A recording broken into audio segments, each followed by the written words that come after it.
ایک انہوں نے کہا کہ یہ اسلام میں مسجد کو سیکورٹی کے نام پر سیکورٹی گارڈ رکھنے کے بجائے نماز کے فوراً بعد تالا لگا دینا اور اللہ کی عبادت کے لیے بند کر دینا کیسا ہے؟ دیکھیں، مسئلہ یہ ہے کہ چونکہ اب مسجدیں، ہمارا عرف یہ ہے کہ ایک مخصوص وقت تک کھلی رہتی ہیں، اس کے بعد بند ہو جاتی ہیں۔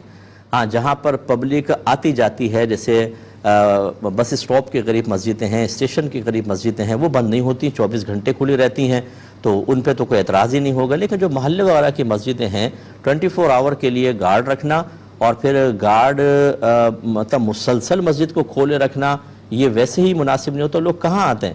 ایک آدھ آدمی کوئی آ جائے گا دیر سے۔ تو خلاصہ کلام یہ ہے کہ جب تک جو عرف ہمارے ہاں قائم ہے کہ عشاء کے بعد مطلب اتنے وقت تک لوگ اکثر آتے ہیں، اس کے بعد سنسان ہو جاتا ہے، اس وقت تک مسجد کو کھلا رکھنا چاہیے۔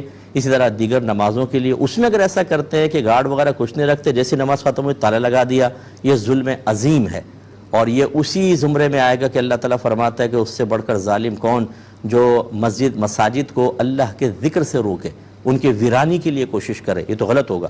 لیکن اگر نماز کے بعد ایک مخصوص وقت تک، جیسے عمومی طور پہ مساجد کے اندر ہوتا ہے، مسجد کھلی رہتی ہے، جب نمازی نہیں ہوتے تو بند کر دیتے ہیں، تو پھر اس کی گنجائش نکلے گی۔ تو خلاصہ کلام یہ ہے کہ دن میں تو اکثر ہمارا عرف یہی ہے، ہمارے کراچی میں تو خاص طور پہ کہ مسجدیں بالکل کھلی ہوتی ہے، اور لیکن جب خصوصی طور پہ عشاء کی نماز کے بعد مخصوص وقت کے بعد بند کرتے ہیں، ایسی فجر کی نماز کے بعد ہم بند کر دیتے ہیں، پھر ظہر سے جو کھلتی ہے تو وہ تقریباً عشاء تک کھلی رہتی ہیں۔ یہی طریقہ اختیار کرنا چاہیے۔